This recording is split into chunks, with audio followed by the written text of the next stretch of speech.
Environmental, Social and Governance, ou no bom e claro português, as áreas de meio ambiente, social e governança dentro de uma instituição. Hoje o nosso painel vai ser sobre a agenda ESG. Quem vai conversar conosco são os últimos integrantes do painel que aconteceu durante o último Congresso Internacional promovido pelo CONASA em parceria com a Comunidade de Auditores de Países de Língua Portuguesa sobre auditoria interna e controle interno. Muito bem, para começarmos aqui as atividades então do dia de hoje, esclareça, por favor, Gil Loja, o que é Agenda ESG ou ESG? Bem, o ESG nada mais é do que o resultado de uma grande mudança de hábito de grande parte da população mundial. Então, estamos buscando o consumo mais consciente, escolhendo por empresas que efetivamente respeitem o meio ambiente e respeitem as pessoas com quais elas se relacionam. Então, são investimentos que têm se tornado mais comum. O que acontece é que os investidores eles identificam cada vez mais benefícios quando investem nessas empresas comprometidas com a temática de ESG. Então, ESG é muito mais do que uma moda, é muito mais do que uma bandeira, é uma mudança de hábito, uma mudança de comportamento de toda a sociedade, preocupada, como você bem disse, com o ambiente, o meio ambiente, a área social e a governança. Muito bom. Passando então para a próxima pergunta, agora direcionada à Sônia, por favor. Naquele dia, as pessoas tinham dúvidas sobre se existe uma política de ESG direcionada a instituições privadas em Portugal. Existe? Daquilo que eu conheço, e aqui, como no dia do Congresso tive a oportunidade de partilhar convosco, quer em Portugal, quer na União Europeia, não existe uma política específica para empresas privadas. O que existe são regras, normas, leis que se aplicam às empresas e vamos agora aqui sectoriá-las pela sua dimensão, pela sua complexidade. Há regras que são já obrigatórias para um nicho de empresas que comportam e obedecem a um determinado número de rácios e depois vão agora ser aprimorados, vão ser estendidos a outras empresas, mas quer sejam públicas, quer sejam privadas. Portanto, nós aqui em Portugal temos já um quadro legislativo forte para empresas que são consideradas empresas de interesse público, são grandes empresas com mais de 500 trabalhadores, e essas, portanto, esta regra, esta lei é aplicada, quer seja público, quer seja privado. Portanto, não há aqui uma destrinça de normas para o setor público ou para o setor privado. Não, isso não. É geral e é para todos. Muito bom. Zenkner, primeiramente, então, aqui, eu queria saber a sua opinião sobre o conceito ESG. Por que ele é tão fundamental para que a gente caminhe não somente no controle interno, mas nas instituições como um todo? Eu tenho, em particular, uma afeição muito grande sobre as políticas ESG, porque elas, na verdade, se encontram intercaladas, né? A gente tem, de um lado, a defesa do meio ambiente e a responsabilidade social, que são, na verdade, desdobramentos da função social de qualquer empresa, né? E hoje nós temos aqui no Brasil assentos legislativos em relação a isso, não só na lei das SAs, mas também no Estatuto Jurídico das Empresas Estatais. Então, esse é um comando cogente no sentido de que as empresas devem se comportar dessa maneira. Hoje, as empresas elas não estão mais única e exclusivamente voltadas para o lucro. Elas têm que pensar, sobretudo, na defesa do meio ambiente, ou seja, uma empresa que gera lucro e, ao mesmo tempo, polui o meio ambiente, ela não pode ser considerada uma empresa sustentável, assim também como não é uma empresa sustentável a empresa que produz excelentes resultados, mas que se esquece das comunidades que estão ali assentadas ao seu redor. Então, hoje, o mundo exige que as empresas se comportem dessa maneira. E a governança, que é o terceiro elemento, e não é à toa que é a letrinha que vem no final, indica o como que as empresas devem implementar essas políticas. Então, de um lado, a gente tem aquilo que a empresa deve fazer, que é defender o meio ambiente e cuidar também da responsabilidade social, e o como vem exatamente absorvido pela governança. Muito bom. Então, fazendo aqui essa dinâmica das nossas perguntas, agora direcionada ao Gil Loja, por favor, existe alguma política específica aqui no Brasil, ou do Poder Executivo, Legislativo ou Judiciário, com relação à implementação do ESG? Nós temos várias. Nós temos a nossa lei de licitações, a nossa lei de estatais, a 13.303, quer dizer, desde 2016, já falando da necessidade de se preocupar com o meio ambiente, com a sustentabilidade, e nós estamos vivendo um momento de privatização de portos, aeroportos, com grande expectativa, e toda esse investimento de infraestrutura tem que vir acompanhado de movimentos efetivos para preservar não só a sociedade, como o meio ambiente, como uma governança mais transparente. Então, nós temos uma vasta legislação, sim, no Brasil, que está preocupada com essa temática. Perfeito. E aí já uma questão que apareceu no nosso próprio evento, um dos participantes gostaria de saber que, se na sua visão, na ótica dos controles internos, você acha que os frameworks existentes, a exemplo do COSO, podem trazer inovações no âmbito Environmental, Social and Governance? Eu tenho uma posição muito clara em relação a sistemas de compliance e, via de consequência, controles internos e sistemas de integridade.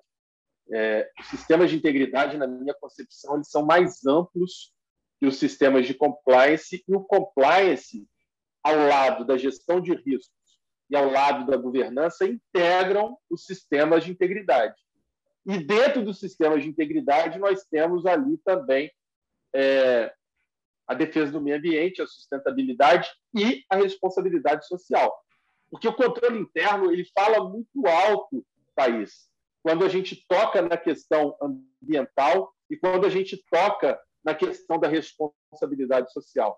Porque você não pode sair por aí implementando políticas ambientais e de responsabilidade social sem seguir algumas regras, alguns mandamentos que são cogentes, afetos aos próprios controles internos, até porque a gente sabe muito bem que, hoje em dia, existe a responsabilidade objetiva estabelecida pela lei anticorrupção empresarial e, mesmo diante de uma boa intenção, pode ser que haja uma responsabilização.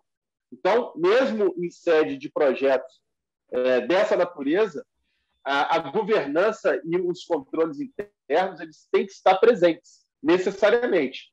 Então, por exemplo, a Petrobras, no período que eu fui diretor de governança e conformidade, tinha projetos fantásticos. O projeto Baleia Jubarte, o projeto Tamar, o projeto Primeira Infância, que são projetos ISD.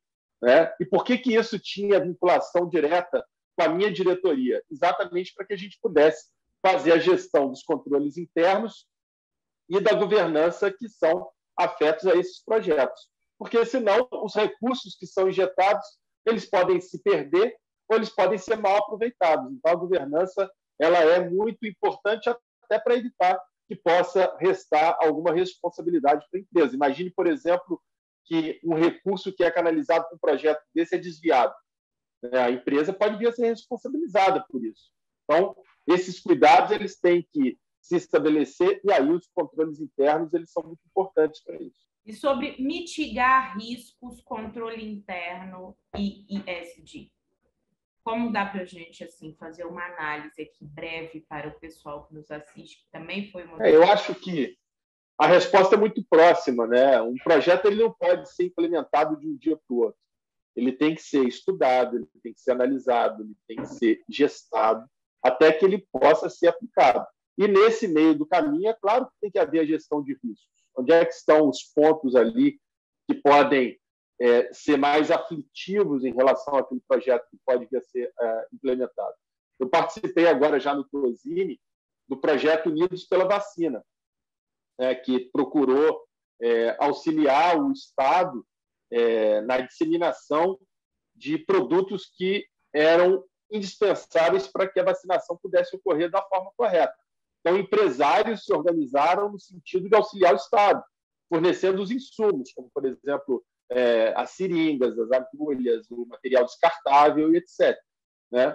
Agora, Isso não pode ser feito de qualquer maneira. Onde é que está aí a importância da gestão de riscos? Pode haver um aproveitamento político do projeto, né? E aí é claro que os empresários têm que tomar as cautelas necessárias para que isso seja evitado.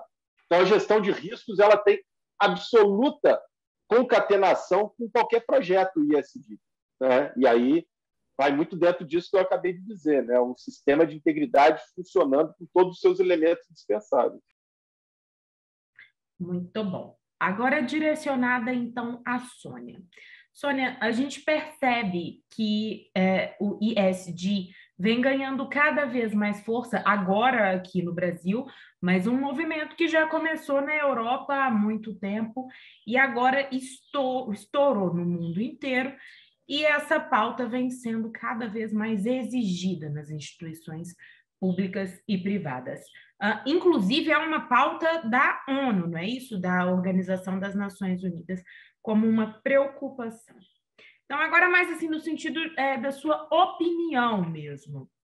Por que esta pauta tem que ganhar cada vez mais força, não só no Brasil, mas no mundo de forma geral?